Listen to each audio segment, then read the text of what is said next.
US president Donald ട്രംപിന്റെ പിഴ ഭീഷണികൾക്കിടയിലും റഷ്യയിൽ നിന്ന് എണ്ണ വാങ്ങുന്നത് തുടരാൻ ഇന്ത്യയുടെ നീക്കം. റഷ്യൻ ആയുധങ്ങളും എണ്ണയും വാങ്ങിയാൽ ഇന്ത്യ അധിക പിഴ നേരിടേണ്ടി വരുമെന്ന് ട്രംപ് ഭീഷണി മുഴക്കിയിരുന്നു. എന്നാൽ സമ്മർദ്ദത്തിന് വഴങ്ങില്ലെന്ന് പേര് വെളിപ്പെടുത്താത്ത ഇന്ത്യൻ ഉദ്യോഗസ്ഥർ വ്യക്തമാക്കിയതായി അമേരിക്കൻ മാധ്യമങ്ങൾ റിപ്പോർട്ട് ചെയ്തു. അജയ് സുധ ബിജു വിവരങ്ങളുമായി. അജയ്, എപ്പോഴും ഒരു ഫ്രിക്ഷന് പോകാതിരിക്കുക എന്നതാണ് അമേരിക്കയും ഇന്ത്യയും തമ്മിലുള്ള ബന്ധത്തിൽ ഇന്ത്യ സ്വീകരിക്കാറുള്ള നിലപാട്. പക്ഷേ ഇങ്ങനെയൊരു ദുശാഠ്യം അമേരിക്ക പിടിക്കുകയാണെങ്കിൽ അതിന് വഴങ്ങിക്കൊടുക്കേണ്ട എന്നൊരു നിലപാടിലേക്ക് ഇന്ത്യ എത്തിയിട്ടുണ്ട് എന്നതാണോ ഇപ്പോൾ അമേരിക്കൻ മാധ്യമങ്ങളിൽ നിന്ന് നമുക്ക് ലഭിക്കുന്ന സൂചനകൾ? തീർച്ചയായിട്ടും ശ്രീജ, നിലവിൽ ഏതാനും ഇന്ത്യൻ ഉദ്യോഗസ്ഥരുടെ വെളിപ്പെടുത്തലുകൾ എന്ന പേരിലാണ് അമേരിക്കൻ മാധ്യമങ്ങൾ ഇന്ത്യയുടെ നിലപാട് വ്യക്തമാക്കിയിട്ടുള്ളത്. ആദ്യം മുതൽ തന്നെ സർക്കാർ വൃത്തങ്ങളായാലും അതുപോലെ തന്നെ ഉദ്യോഗസ്ഥ തലത്തിൽ നിന്നാണെങ്കിലും അമേരിക്കൻ ഭീഷണിക്ക് മുന്നിൽ വഴങ്ങാത്ത ഒരു നിലപാടാണ് ഇന്ത്യ പുലർത്തി പോകുന്നത് എന്നുള്ളത് നമുക്ക് കാണാൻ സാധിക്കും. ഇപ്പോൾ ഈ ഒരു വിഷയം പുറത്തു വന്നതിന് പിന്നാലെ ആദ്യത്തെ ഒരു പ്രതികരണം വന്നത് വിദേശകാര്യ വക്താവായിട്ടുള്ള രൺധീർ ജയ്സ്വാളിൻ്റെ പ്രതികരണമാണ്.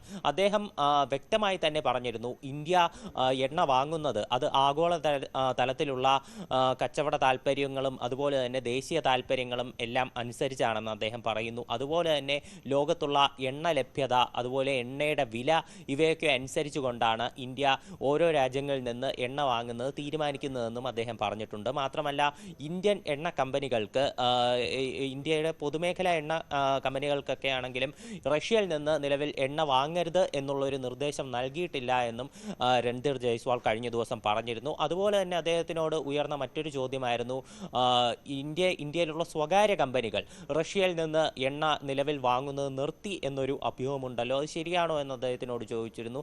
എന്നാൽ അദ്ദേഹം ഇക്കാര്യത്തെ പറ്റി തനിക്ക് അറിയില്ല എന്നാണ് പറഞ്ഞത്.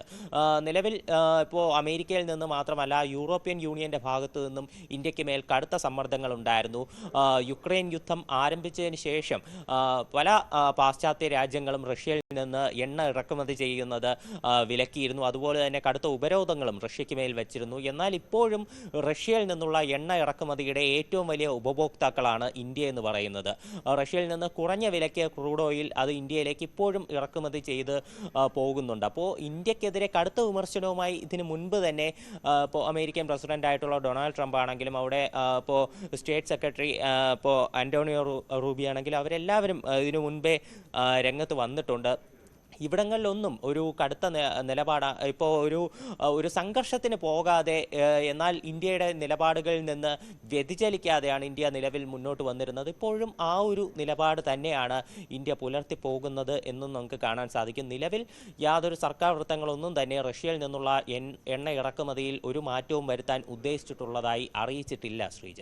അജയ്, അതേസമയം തന്നെ ഈ ടാരിഫൊക്കെ ചുമത്തി ഇങ്ങനൊരു നിലപാടെടുക്കുകയാണെങ്കിൽ ടാരിഫ് ഇനിയും ഉയർത്തും എന്ന രീതിയിലൊക്കെയുള്ള വെല്ലുവിളിയെ നേരിടാൻ ഇന്ത്യ തയ്യാറെടുക്കുന്നുണ്ട്. അത്തരം സമ്മർദ്ദങ്ങൾ നൽകുകയാണെങ്കിൽ അതിനെ നേരിടാൻ രാജ്യം തയ്യാറെടുക്കുന്നു എന്നതിൻ്റെ സൂചനകളാണോ? കഴിഞ്ഞ ദിവസം പ്രധാനമന്ത്രി നരേന്ദ്രമോദി വോക്കൽ ഫോർ ലോക്കൽ എന്ന രീതിയിൽ നമ്മൾ ആയേ മതിയാകൂ എന്നൊരു സന്ദേശം അദ്ദേഹം മുൻപും പറഞ്ഞിട്ടുള്ളതാണെങ്കിൽ പോലും ഇപ്പോഴത്തെ സാഹചര്യത്തിൽ പശ്ചാത്തലത്തിൽ പ്രധാനമന്ത്രിയുടെ ഈ വാക്കുകൾക്ക് എത്രത്തോളം പ്രാധാന്യമുണ്ട്? വാരാണസിയിൽ അദ്ദേഹം നടത്തിയ ഈ പൊതുറാലിയിൽ നടത്തിയ പ്രസംഗത്തിന് ഇന്നലെ അദ്ദേഹം നടത്തിയ പ്രസംഗത്തിൽ പൊതുവെ ദേശീയ താല്പര്യങ്ങളെല്ലാം മുൻനിർത്തി അദ്ദേഹം സംസാരിച്ചിരുന്നു. പാകിസ്ഥാന് മേലെയും കടുത്ത വിമർശനങ്ങളുമായി അദ്ദേഹം രംഗത്തെത്തിയിരുന്നു.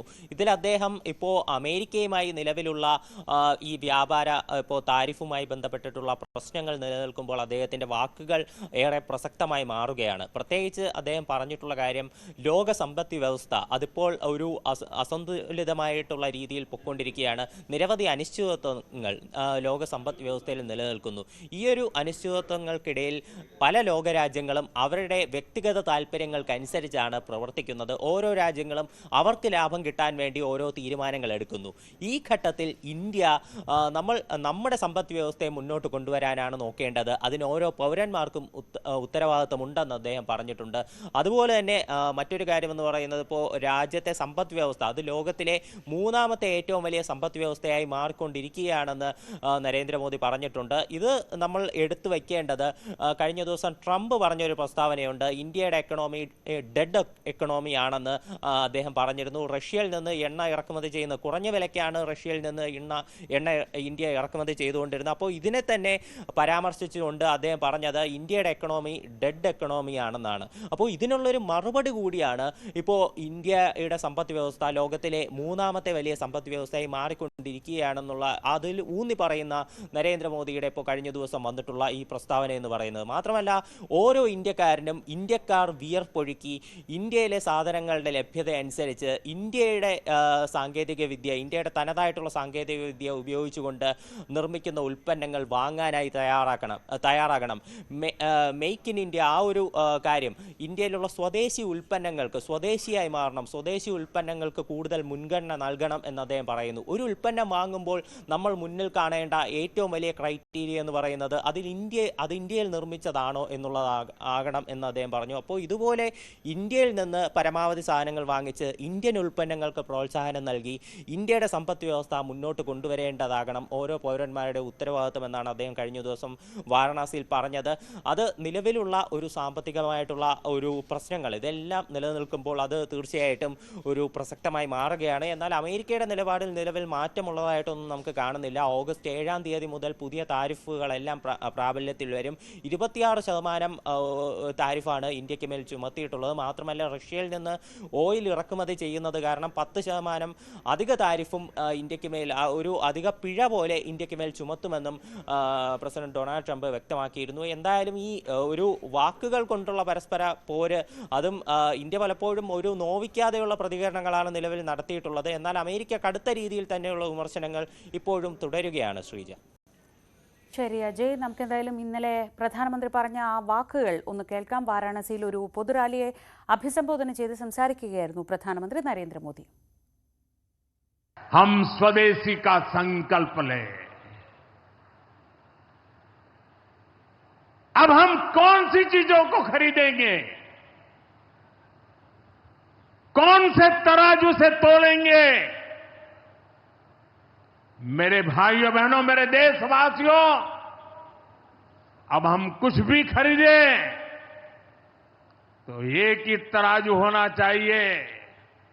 हम उन चीजों को खरीदेंगे जिसे बनाने में किसी न किसी भारतीय का पसीना बहा है,